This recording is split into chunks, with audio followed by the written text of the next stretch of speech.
So guys, in today's video, we're going to be discussing the 3 things that you can do to ensure, or pretty much make sure that you're going to be rich in 2018. At 17, I wanted everything that was in store. At 23, I bought it all just to make sure. So guys, first of all, you know I hate the whole like rich, easy, this, that, but like hopefully the title and sort of I guess like the clickbait lured you in. So now let's give you some real goddamn information. So there's 101 different things that you can do to, you know, make sure that you're successful and rich in 2018, like literally 101. But I'm going to give you 3 here that are very, very practical and that you should definitely apply, especially if you're, I'm guessing if you're watching this, you have some sort of online business or you're looking to grow some sort of online business. First of all, diversify your income stream. So look, if you are doing Amazon FBA, learn how to do some affiliate marketing on the side. If you are doing drop shipping, I think if you're doing drop shipping, you definitely need to diversify your income streams. If you're doing drop shipping, build a personal brand. If you are doing social media marketing, maybe get into Amazon FBA or something like that. If you are, I don't know, if you're a consultant, build an agency around that. You know, whatever it may be, you know, diversify your income streams. Me personally, I've got my social media marketing agency, and then I've got my personal brand, then I've got affiliate marketing, and yeah, that's me. That's kind of me sorted. And you know, if 1 month one of them dips, it's not really an issue. You know, I think what's sort of like the age-old saying, is it like the average millionaire has, I think, like 8 income streams, and it's really, really important. It's really, really important just to diversify your income streams. And guys, look, like, I mean, at the end of the day, you know, you're building your business and you become an entrepreneur not to live life fully stressed and worried and all that stuff. You know, you've become an entrepreneur so that you can enjoy life. And I think for that reason, it's so important to diversify your income streams, because as I said, if 1 month, you know, you lose a client, or your product doesn't sell as well, or your course doesn't sell as well, or this or that, at least you have a second income stream to back it up, or a third income stream, or possibly even a 4th, 5th income stream. Now, even say when I talk about social media marketing, I have a bunch of different income streams within that. I have social media marketing and my marketing agency where I work as a consultant, where I work as actual retainer basis, you know, a done for you service. I also have, you know, income from my marketing agency where I am literally just referring people, and I actually get a commission and a kickback from that. If you look at my personal brand, you know, I've got course sales, I've got coaching, I've got live events. You know, there's a whole umbrella underneath that. In terms of affiliate marketing, once again, I diversify my affiliate marketing income. Affiliate marketing is my smallest income source.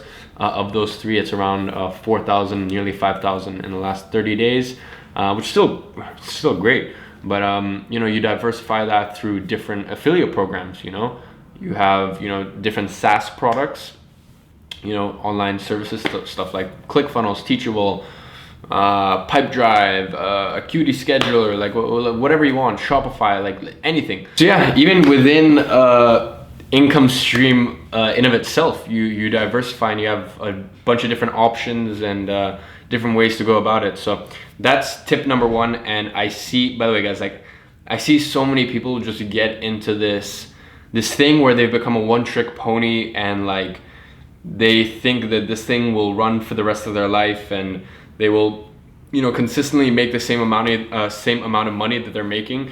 And I mean, yeah, I hope like I wish that's the case for you, but you know, at the end of the day, things change, and you need to be versatile, and you need to be able to adapt to that. So yeah, that's kind of the first thing, is diversify your income stream. Second, after that, is build a personal brand. Now, I'm sure at this point I sound like a broken record by telling you that, but look, with a personal brand, it pretty much guarantees success with any other thing you do. You know, like if you have a personal brand, dude, a social media marketing agency is not going to be very hard for you. If you have a personal brand, your Shopify store isn't going to be very hard for you, because like you are the influencer. And plus, like with your Shopify store, now you can build kind of like a community around it. Like for example, if I came out with a Shopify store and I made it like a entrepreneur store and I had my personal brand attached to that, I don't know, I think, but like I'm pretty sure it'd fucking crush and it would do well, because there's that sort of like brand around it. Use your personal brand to help your Amazon FBA business. Use your personal brand to obviously, like with affiliate marketing, like if you want to do affiliate marketing well and you want to make 6 figures from affiliate marketing very, very easily, do it through a personal brand. So I would say, personal brand is like kind of like that domino, that one big domino, where if you just figure it out and you sort it out, then like everything else will just kind of fall into place. And with a personal brand, like it's worth so much social capital, it's worth so much monetary capital. Why do you think people like Tai Lopez, Sam Ovens, Tony Robbins, like these are all people who at the end of the day are personal brand experts, specialists. Yeah, they've gotten really good at a something or a few different things, but then they went, okay, I got, even so, you look at someone like Brendan Bouchard, like he talks about it. He was like a starving, he was a starving writer. He was a starving writer, and he was, he was trained by the best of the best in terms of peak performance and stuff like that. But that didn't really mean much when he didn't know how to market himself. And that's really all personal branding is. Personal branding to me is as important, or even if not more important, than learning sales, because personal brand is like, everyone talks about like passive income streams. To me, a personal brand is passive attention streams. I get every single day when I look at my phone, I have new opportunities. New people that want to meet me, money that's just come in either through affiliate marketing or courses or coaching, that I wake up to. Usually I wake up to 2 to 3 course sales a day.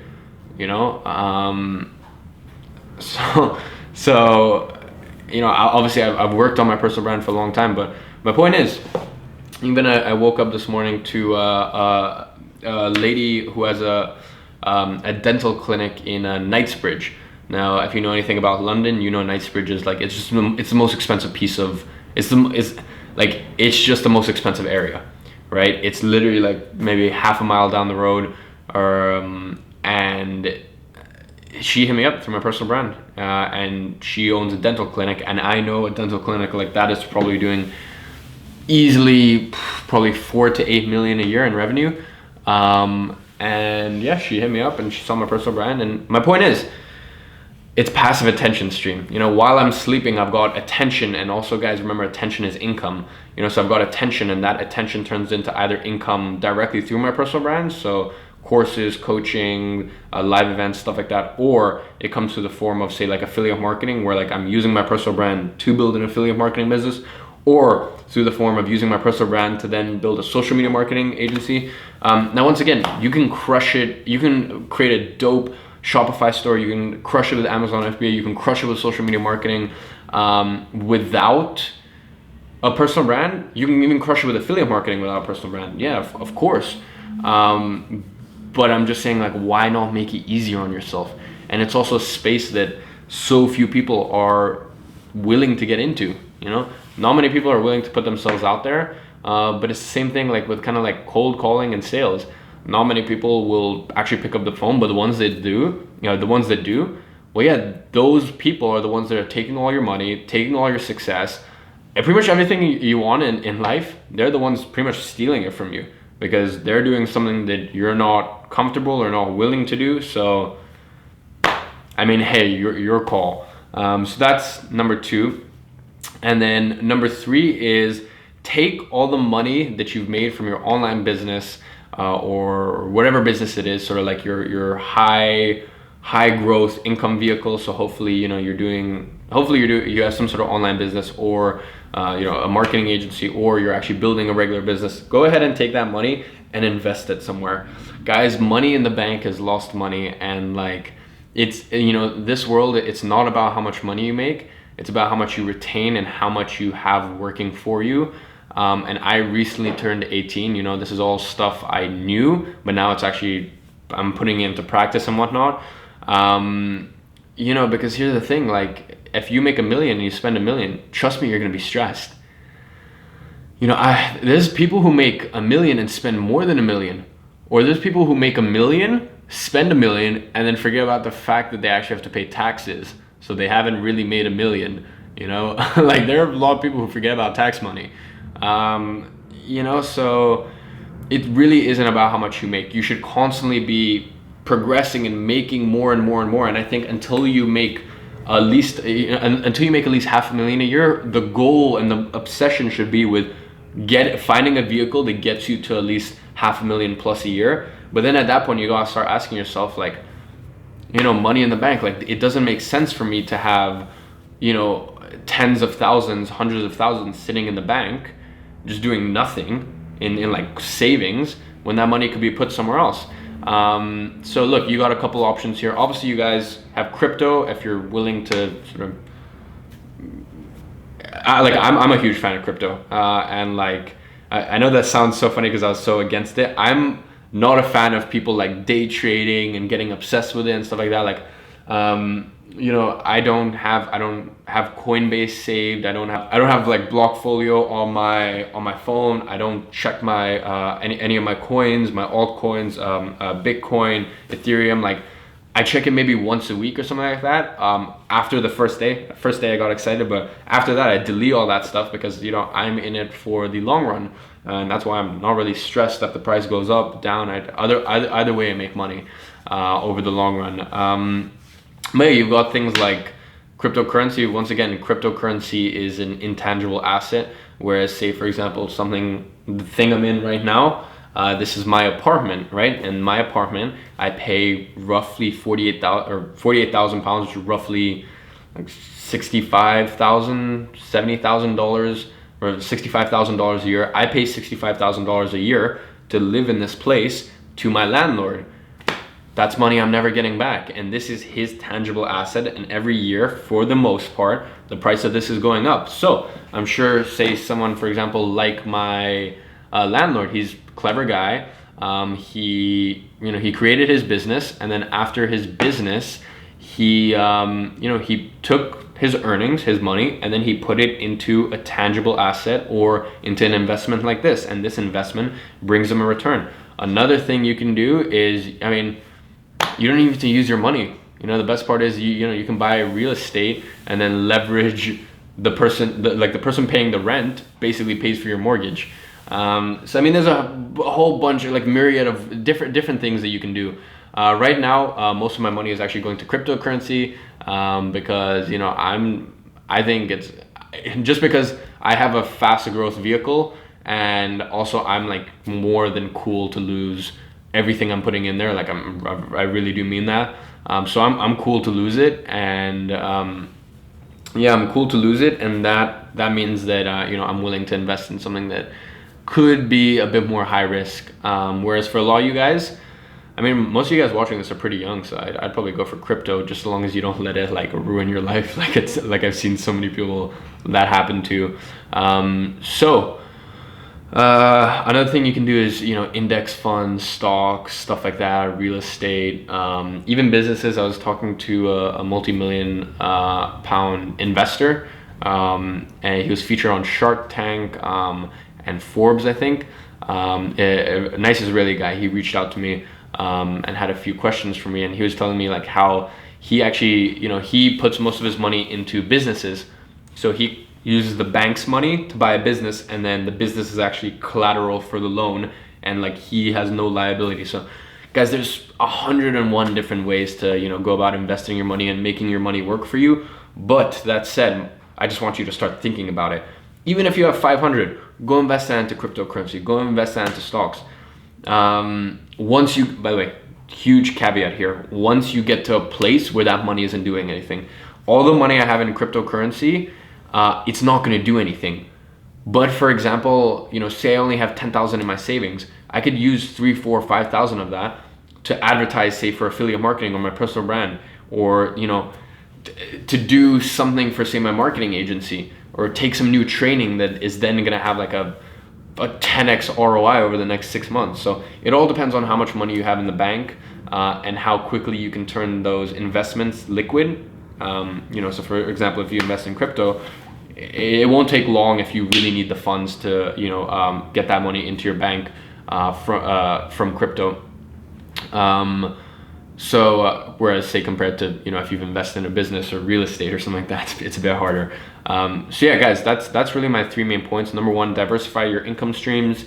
Start taking on more, start experimenting, and preferably do one that's complementary to what you're already doing. Number 2, build a personal brand, because pretty much I've said it so many times, but it pretty much unlocks the gate to everything you want, really. I really cannot speak highly enough of it. And then number 3, actually go ahead and take all this money. If you're starting to earn a good amount of money and you're not going to use it, and you're not going to use it wisely, that is, right? If you say you're going to use it, but if you're just going to use it to buy, I was in Germany, if you're just going to use it to buy stupid Gucci wallets and stuff like that, I actually did need a card holder, but if you're going to use it to buy a stupid fucking Gucci hat and walk around with a fucking Rolex that you can't actually afford, then at that point you might as well just invest it in something that'll actually make you money. For me, my cryptocurrency fund is, when I'm gonna buy a $200 shoes or something like that, I'm like, okay, do I really need this? I could put that in cryptocurrency. Also keep in mind, last month I did $50,000 profit, so say a $250 card holder to me isn't as big a deal compared to someone who's only doing $4,000 or $5,000 a month and just trying to trap, and show off to their friends, So that's the third thing. I've heard a lot of other smart YouTubers talk about this. Take all this money that you're making from online and put it into something either tangible or an actual asset or an investment. And yeah, guys, that's about it. 2018 is going to be, I think 2018 is going to be a really cool year, because the people who know what they're actually talking about are really going to come to light, and the ones that don't are really going to they're gonna blow up, and I think things are gonna start to blow up in their face, and it's very interesting to see the whole online business landscape, and just see how little things guys, you guys know I talk about simple truths a lot, but how the simple truths are literally just crumbling in front of people. Go look at something like BitConnect, literally crumbled in front of people's eyes, and unfortunately it's the people who weren't educated on it or may have been misled by people that suffered, or you go look at something like drop shipping. I'm not saying it's dead. I'm not saying it's dead, but I'm saying the whole simple truth of just you pay an influencer and then you make hundreds and hundreds of thousands a month, or you run Facebook ads and you make hundreds and hundreds of thousands a month just by people buying your product, and then you never focus on things like email marketing or retargeting or building a brand around the store. Those simple truths, I think in 2018 are just gonna completely blow up, and people are gonna have to adapt, and they're gonna have to adapt really quickly. So we'll be interested to hear your opinion. What are any tips that you guys have in terms of 2018 for making sure that you reach your financial goals and whatnot? As I said, be very, very interested to hear. So I'll see you guys tomorrow or after tomorrow.